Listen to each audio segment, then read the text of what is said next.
بیٹا آپ کا سوال ہے کہ آج اور کل کا کیا فرق ہے. میں نے بس کیا کہ وہی فرق ہے کہ آج سے 100 سال 150 سال پہلے جب لوگ گھوڑوں پہ سفر کرتے تھے، پیدل سفر کرتے تھے، علم حاصل کرنے جاتے تھے، اساتذہ کو ڈھونڈتے تھے، ان کی خدمتیں کرتے تھے، پھر علم حاصل کرتے تھے. لیکن آج کا بچہ خوش نصیب ہے، اس کے لیے اکیڈمیز ہیں، ایجوکیشن کی تمام سہولتیں ہیں، سکھانے والے موجود ہیں. تو یہی فرق ہے، اور اسی وجہ سے وہ جستجو، وہ لگن کم ہے، کیونکہ آسانی سے دستیاب ہے.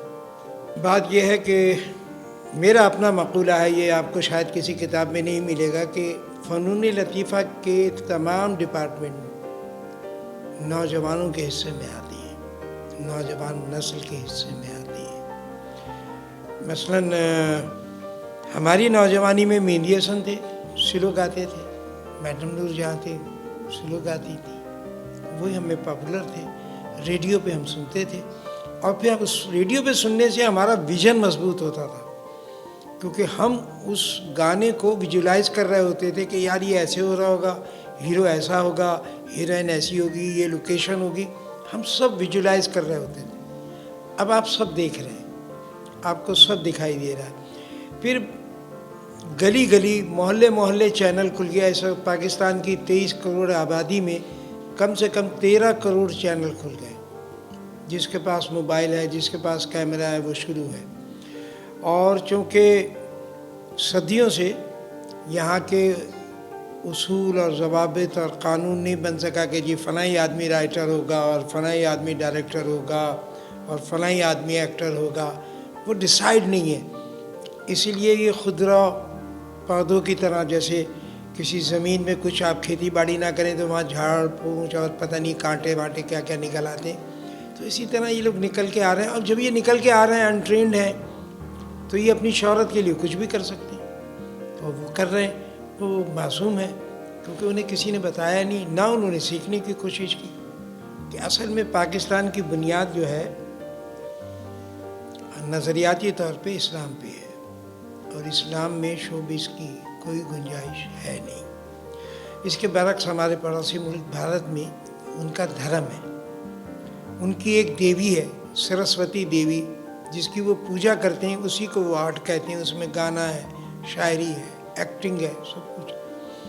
اگر ہمارے ہاں کام ہو رہا ہے تو صرف سو کولڈ بولنس اور آزادی رائے کے حساب سے ہم یہ کام کر رہے ہیں، اس کی قانونی کوئی حیثیت نہیں ہے. تو جو تھیٹر ہے، لاہور جو ہے وہ پاکستان بننے سے پہلے شوبز کا مرکز ہی تھا. ایک زمانے میں وہاں تھیٹر بہت ہوتا تھا. آغا اشر کاشمیری کا اور اس زمانے کے جو پارسی تھیٹر والے تھے، وہ لاہور میں بھی تھیٹر کرتے تھے، کراچی میں بھی کرتے تھے. لیکن کراچی بہت چھوٹا شہر تھا. کراچی نمایاں ہوا ہے پاکستان بننے کے بعد. لاہور اسٹیبلش ہے پاکستان بننے سے پہلے. اردو ادب میں بھی لاہور کا بڑا ہاتھ ہے، پنجاب کی بڑی خدمت ہے قومی زبان کی. اسی طرح تھیٹر میں، اسی طرح اور ڈپارٹمنٹس میں لاہور ایک سینئر شہر ہے پاکستان کا. کراچی تو بعد میں ڈیولپ ہوا نا، جب مہاجرین آئے، یہ آباد ہونا شروع ہوا. پھر یہاں پہ پہلے تو کاروباری حلقے بڑھے، انڈسٹریل ایریا ہو گیا، تو پھر پورے ملک سے یہاں لوگ جمع ہونے شروع ہو گئے، اور اس کا قد بھی بڑا ہو گیا، حجم بھی بڑا ہو گیا. تو یہ لاہور کے حساب سے کراچی جو ہے وہ نووارد ہے. تو اسی طرح اب جیسے لاہور کی اپنی ایک تاریخ ہے پوری، کراچی کی بھی ہے، لیکن لاہور شروع سے بڑے شہروں میں تھا. آپ نے سنا ہوگا جنہیں لاہور نہیں ویکھیا وہ جمیا نہیں. کسی اور شہر کے لیے ایسا نہیں ہے. لاہور میں انڈسٹری تھی پہلے سے، فلم انڈسٹری بھی تھی، تھیٹر بھی تھا، ٹیلی ویژن بھی سب سے پہلے لاہور میں آیا. تو یہ وجہ ہے کہ وہاں یہ زیادہ ہو گیا کام. دیکھیے پوری دنیا میں بولی جانے والی زبانوں میں دوسرے یا تیسرے نمبر کی زبان ہے اردو، اور ہم پاکستانی ہونے کے ناطے ہمیں فخر ہے کہ ہماری قومی زبان ہے اردو. اور آپ کے خیال میں کراچی کے تھیٹر کو پرموشن نہیں ملا. میرا خیال یہ ہے کہ پاکستان کے تھیٹر کا پہلا انٹروڈکشن کراچی کا ڈرامہ ہے، اور وہ اس طرح کہ ہم نے ایک ڈرامہ کیا تھا جس کی اسکرپٹ تھی امجد اسلام امجد کی، عمر شریف اس میں تھے، میں بھی اس میں تھا، اور اس وقت کی حکومت نے یہ شرط رکھی تھی کہ جو تھیٹر ہوگا اس کو گورنمنٹ خود ریکارڈ کر کے اپنے پاس رکھے گی تاکہ ہمیں پتہ لگے کہ کیا میٹر آپ لوگوں تک پہنچا رہے ہیں، کیا پیغام دے رہے ہیں۔ تو وہ ڈرامہ ریکارڈ کر کے لے گئے انفارمیشن ڈپارٹمنٹ والے۔ پھر ایک دن پتہ لگا کہ وہ چوری سے ڈرامہ ریلیز ہو گیا، اور اس کا نام تھا کس کو کہہ رہے ہو۔ VHS پہ ریکارڈ تھا، سنگل کیمرہ شوٹ تھا۔ آپ سب کیمرے کے ساتھی ہو، آپ سب کیمرے کو سیکھ رہے ہو۔ سنگل کیمرے اور ڈبل کیمرے کی پوزیشن آپ کو پتہ ہے کیا ہوتی ہے اور کیا رزلٹ ہوتا ہے، لیکن اس سنگل کیمرے کی ریکارڈنگ نے پوری دنیا میں پاکستان کے تھیٹر کا نام بنا دیا۔ اس کے بعد ہی یہ ڈیلیگیشن میوزک کے اور ڈرامے کے جانے لگے۔ وہ پہلا ڈرامہ ہے پاکستان کا جو پاکستان سے نکل کے باہر گیا، اور اس میں عمر شریف لیڈ کر رہا تھا۔ اور پھر وہ ڈرامہ ہم نے دبئی میں دوبارہ ریکارڈ کیا 3 کیمروں پہ، اور اس کا نام رکھا تھا VIP روم۔ تو یہ وہ پہلا ڈرامہ ہے۔ پنجابی ڈرامہ اس وقت ریکارڈ بھی نہیں ہوتا تھا۔ یہ کراچی کا دیکھیں، ایک تو پہلے میں آپ کو ایک وضاحت کر دوں، میرے لیے کراچی، لاہور، پشاور، کوئٹہ یہ میرے گھر کے 4 کمرے ہیں۔ میرے گھر کے 4 کمرے ہیں۔ میرے گھر کا نام پاکستان ہے اور یہ 4 کمرے میرے ہیں، تو میں ان میں مقابلہ نہیں کر سکتا۔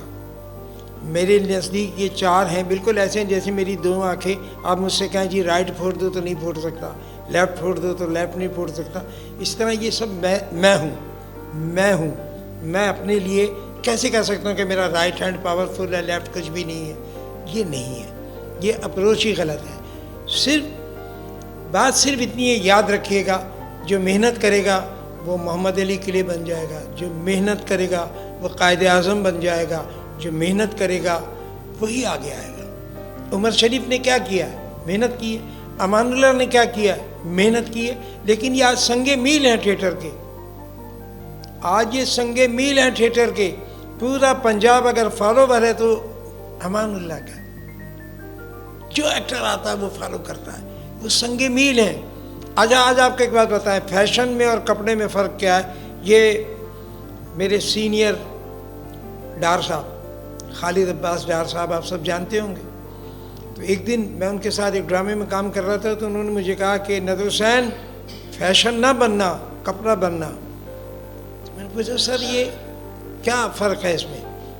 کہنے کہ کپڑا رہتا ہے، لٹھا رہے گا، ململ رہے گی، ریشم رہے گا، لیکن فیشن بدل جائے گا، بڑا کالر، چھوٹا کالر، بڑا پائچہ، چھوٹا پائچہ۔ تو یہ وہ لوگ ہیں، امان اللہ ہوئے، معین اختر ہوئے، عمر شریف ہوئے، جو فیشن نہیں ہے، کپڑا ہے، اور ان کے فالوورز ہیں۔ میں پاکستان تھیٹر کی بات کرتا ہوں، نہ میں کراچی تھیٹر کی بات کرتا ہوں، نہ لاہور تھیٹر کی بات کرتا ہوں۔ میں نے جو اگر یہ آپ کے سوال کے جواب میں کہا ہے، ورنہ میرے نزدیک تو ایک ہی تھیٹر ہے، پاکستان تھیٹر۔ ہم سب سے پہلے پاکستانی ہیں، سب سے پہلے پاکستان ہے۔ میرا گھر بھی اس وقت خوش اور آباد ہوگا جب پاکستان خوش اور آباد ہوگا۔ صرف میرا گھر اچھا ہو جائے یا میرا شہر اچھا ہو جائے جہاں میں رہتا ہوں، وہ یہ نہیں۔ ہماری سوچ اپروچ یہ ہونی چاہیے کہ سب سے پہلے پاکستان اچھا ہوگا تو ہمارا گھر، ہمارے شہر، ہر چیز اچھی ہو جائے گی۔ پھر آپ کو بتاؤں، کراچی آرٹ کونسل میں جو تھیٹر بنا ہوا ہے، ایسے تھیٹر پاکستان بھر میں 2 ہیں۔ ایک کراچی آرٹ کونسل کا تھیٹر 1 اور ایک الحمرہ 2۔ اور یہ الحمرہ 2 تو پہلے بن گیا تھا۔ کراچی کا یہ تھیٹر پرویز مشرف کے زمانے میں ہی بنا، اس کے لیے انہوں نے ہی سپورٹ کیا۔ دوسری بات یہ کہ میرے سمجھ میں نہیں آتا کہ آپ کے ذہن میں ترقی کیا ہے۔ آپ پہلے تو مجھے بتائیں، آپ ترقی کسے سمجھتے ہیں؟ کیونکہ یہ کراچی لاہور کراچی بہت ہو رہا ہے، تو مجھے آپ پہلے بتائیں ترقی ہے کیا آپ کے ذہن میں؟ آپ کس چیز کو ترقی کہتے ہیں؟ بہت پیسے کو، بہت شہرت کو، بڑی گاڑی کو، بڑے بنگلے کو، بہت بڑے اسٹیٹس کو، کسے شہرت کہتے ہیں آپ؟ نہیں، شہرت ہے ساغر صدیقی کی، اسٹیٹس ہے ساغر صدیقی کا، فنکار ہے ساغر صدیقی، جو بے نیاز ہوتا ہے، جو اپنے سیٹسفیکشن کے لیے وہ چشمہ پہن لیتا ہے جس سے اسے معاشرے کی وہ تصویر نظر آتی ہے جو لوگ نہیں دیکھتے، لوگ چمک دمک دیکھتے ہیں، وہ اس اندھیروں میں سے ہیرے تلاش کر کے پیش کرتا ہے۔ خواجہ معین الدین کا لکھا ہوا ڈرامہ آج بھی زندہ ہے، تعلیم بالغان، ہر حکومت پہ فٹ ہے، ہر دور میں فٹ ہے۔ اسی طرح بے حساب ہمارے رائٹرز نے، اداکاروں نے کام کیا۔ دیکھیے میں نے ایک بات کہی ہے کہ جتنا بھی فنون لطیفہ ہے اور شوبز ہے اور کمرشل آرٹ جتنا بھی ہے نوجوانوں کا ہوتا ہے۔ آج میرے نزدیک جو موسیقی ہے وہ دھوم دھڑکا ہے، دھوم دھوم دھوم دھوم، شاعری بھی سمجھ میں نہیں آتی، کیا گا رہا ہے اس کی آواز بھی سمجھ میں نہیں آتی، کو اتنا ہوتا ہے۔ تو یہ اس کا مطلب یہ نہیں کہ یہ آرٹ نہیں ہے، یہ فن نہیں ہے، یہ آج کے دور کے لوگوں کی کریشن یہی ہے، ان کی سوچ یہی ہے۔ تو سب سے پہلے تقسیم ختم کریں، اکائی میں آئیں گے تو آپ کی شناخت بنے گی، کیونکہ پاسپورٹ لاہور کا بھی وہی ہے، کراچی کا بھی وہی ہے۔ بات یہ نہیں ہے، بات یہ کہ ترقی ہوگی تو سب کی ہوگی۔ اور ہاں یہ ہو سکتا ہے کہ میں عمر میں آپ کے والد کے برابر ہوں، یہ فرق ہے مجھ میں آپ میں، یہی فرق ہے۔ لاہور کراچی میں لاہور ایک سینئر شہر ہے، وہاں پہلے سے اس طرح کی سرگرمیاں تھیں پاکستان بننے سے پہلے بھی۔ آپ کے سوال میں ہی آپ کا جواب ہے کہ جب ہم نے کراچی میں شروع کیا تھا تھیٹر، تو ہمیں ڈرامہ دکھانے کے لیے باقاعدہ ایک اشرانہ کرنا پڑتا تھا، چائے اور بسکٹ اور یہ تمام چیزیں ارینج کرتے تھے، پھر لوگوں کو انوائٹ کرتے تھے، ٹکٹ بھی نہیں ہوتا تھا۔ اس طرح تھیٹر شروع کیا، اور جو ہمارا دور ہے اس وقت اس تھیٹر کا ٹکٹ تھا 5 روپے، 10 روپے اور 15 روپے، 5، 10 اور 15، اور جو اس وقت کا سپر اسٹار تھا اس کی پیمنٹ ہوتی تھی ایک شو کی 100 روپے۔ یہ ہمارا ٹائم ہے جب ہم نے شروع کیا، جب ہم لڑکے سے تھے۔ پھر ہم آئے اور میں ہی وہ پہلا باغی ہوں جس نے 100 کو 250 روپے کیے تھے۔ میرے خلاف ایک ہنگامہ کھڑا ہو گیا تھا کہ یہ کل کا لڑکا آیا ہے اور 250 مانگ رہا ہے۔ پھر میں نے انہیں سمجھایا کہ بھائی میرے پیسے بڑھیں گے تو آپ کے بھی تو بڑھیں گے۔ پھر ٹکٹ بڑھے، پھر عمر شریف کا دور آیا اور تھیٹر 1000 روپے ٹکٹ پہ چلا گیا۔ یہ ہم نے ساری کوششیں کی۔ آج جو تمام سہولتیں ہیں یہ اس میں ہمارا حصہ ہے۔ آگے جو ہونا چاہیے وہ آپ کی ذمہ داری ہے کہ آپ اپنے آنے والوں کے لیے کیا سہولتیں فراہم کریں گے۔ ہم نے دکھایا جو ہم کر سکتے تھے، ہم نے مینول کیا ہے، اب آپ کو کچھ مینول نہیں کرنا پڑ رہا۔ اس سے آگے کہاں جانا ہے اور کیا کریں گے یہ آپ کی ذمہ داری ہے۔ شوبز مغلیہ دور میں بھی تھا، اورنگزیب جو ایک بہت بڑا دینی بادشاہ گزرا مذہبی، اس کے دور میں بھی تھا، تو یہ رہے گا۔ نگیٹو پازیٹیو جب ہوں گے تو دنیا بنے گی۔ دیکھیں ایک بات بتائیں، ایک سوال کا جواب دیں، ایک پارک، ایک باغ میں کیا کیا ہوتا ہے؟ آپ بتائیں، ایک ایک کر کے بتائیں، ایک کر کے بتائیں، آپ بتائیں، آپ بتائیں، آپ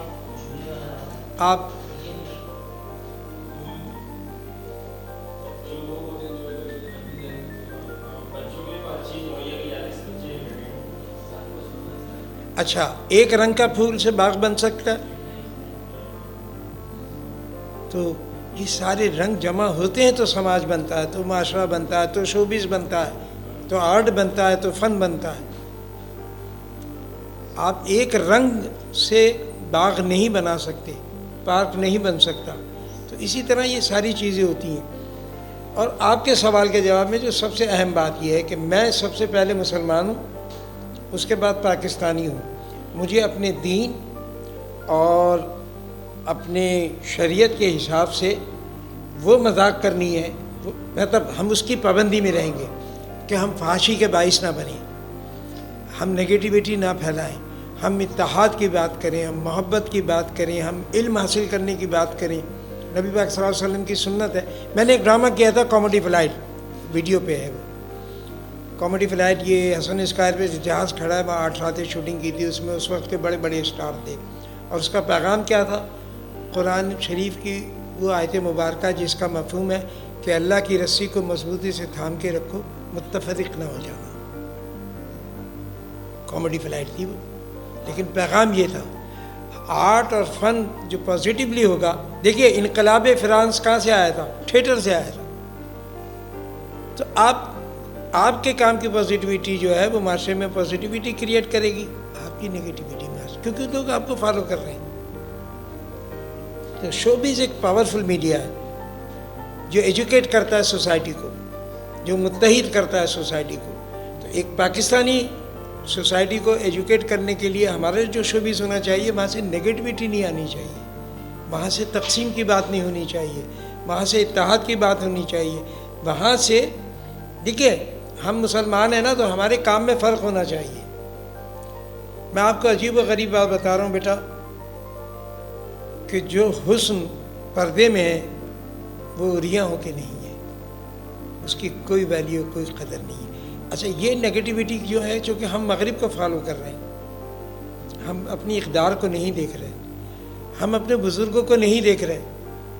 دیکھیں، جب تک ہم اکائی کی نظریے کو نہیں اپنائیں گے، ایک ہونے کی، میں پٹھان رہوں گا، تم سندھی رہو گے، اور وہ پنجابی ہوگا، اور وہ مہاجر ہوگا، ایسا یہ ختم کرنا ہے. یہ ہمارے ملک کی دیمک ہے، دیمک. آپ کیا سمجھتے ہیں؟ آپ اکیلے رہ کے کون جیے گا؟ کیسے جی سکتا ہوں میں؟ تو یہ جس کو پشتو آتی ہے وہ اپنے حساب سے اس کو ٹرانسلیٹ کرے. پھر جو باقاعدہ شاعر واعر ہیں ان کے ساتھ جائے، بیٹھے کہ دیکھیں یہ میں نے کیا ہے، میں اتنا ہی کر سکتا تھا، تو اچھا ہو سکتا ہے. اور ایسا ہوا بھی ہے، لیکن چونکہ اس ایریے سے اتنی زرخیزی نہیں ہے اس میں، شاعری میں، ادب میں. کل ہمارے یہاں پختون زبان پہ بھی جلسہ تھا، تو وہ جو ایک شیرنی ہوتی ہے نا، شاعری خوشحال خٹک کی یا رحمان بابا کی، وہ مٹھاس نہیں تھی گفتگو میں بھی. اچھا، وہ میری سوسائٹی کا ہے، چونکہ میں جس ایریے میں ہوں میں اس ایریے کے لہجے میں بولوں گا، اس ایریے کے. تو یہ کام آپ کو کرنا ہے، اپنے بزرگوں کے لیے آپ نے کرنا ہے. اگر پہلے نہیں ہوا، آپ نے پوائنٹ کیا، تو آپ کریں گے، کیونکہ آپ کو پشتو آتی ہے. تو آپ کو جیسا بھی ٹرانسلیٹ کر سکتے ہیں کریں، اس کو ٹھیک کیا جا سکتا ہے. اصل میں ساری لڑائی ہے اسٹیٹس کی. اس کے بعد کون سی گاڑی ہے، وہ کتنے بڑے گھر میں رہتا ہے، اسے کتنی سہولت ہے، تھانے والے اس کی کتنی عزت کرتے ہیں. پورا پاکستان کراچی سے پشاور تک اسی اسٹیٹس کی جنگ میں ہے. اور جس دن یہ اسٹیٹس کی جنگ ختم ہو جائے گی، جس دن بڑا چور ہو، چھوٹا چور ہو، سب کو ایک ساتھ کٹہرے میں کھڑا کیا جائے گا، انصاف ہوگا، اس دن امن ہو جائے گا، اس دن سارے مسائل حل ہو جائیں گے. لیکن ہمیں اپنی خواہشیں اپنے دائرے میں رکھنی ہے. یہ ساری برائیاں کریٹ ہوتی ہیں خواہشوں سے. اگر آپ یہ سمجھ جائیں گے کہ میں 5 کلو اٹھا سکتا ہوں، تو آپ 20 کلو کی خواہش نہیں کریں گے بس. اور اس کے لیے ہمارے پاس اتنی بڑی کتاب موجود ہے اللہ تبارک تعالیٰ کی، اس میں سارے سوالوں کے جواب ہیں. اور ہم باعثیت مسلمان اسے صرف چومتے ہیں اور اس کو پڑھ کے بیمار پہ دم کر دیتے ہیں، حالانکہ وہ ہر مسئلے کا حل ہے. بنیادی طور پہ شروع سے یہ تقسیم رہی ہے. اور دیکھیے، جو مال بکتا ہے وہ مہنگا ہوتا ہے، تو جو ایکٹر بکتے ہیں پروڈکٹ ہوتے ہیں، ان کی مارکیٹنگ اچھی ہوتی ہے، ان پہ پیسے لگانے والے کو زیادہ پروفٹ ملتا ہے، تو اس کے نخرے بھی ہوتے ہیں. اور رائٹرز کا سلسلہ تو شروع سے ایسا ہی ہے. میں یہ کہہ رہا ہوں کہ کچھ ذمہ داریاں آپ کے کندھوں پہ بھی ہیں. ہم تو جہاں تک کھینچ کے لا سکتے تھے وہ لے آئے. اب اس روشنی میں جو اندھیرے رہ گئے ہیں جن کونوں میں، اس کے لیے آپ نے کوشش کرنی ہے، آپ نے سوچنا ہے، آپ نے لاحل عمل بنانا ہے. مجھے آپ سب سے مل کے بڑی خوشی ہوئی. میری دعا ہے کہ اللہ تعالیٰ آپ سب کو کامیابی اور کامرانی سے سرفراز فرمائے. شکریہ.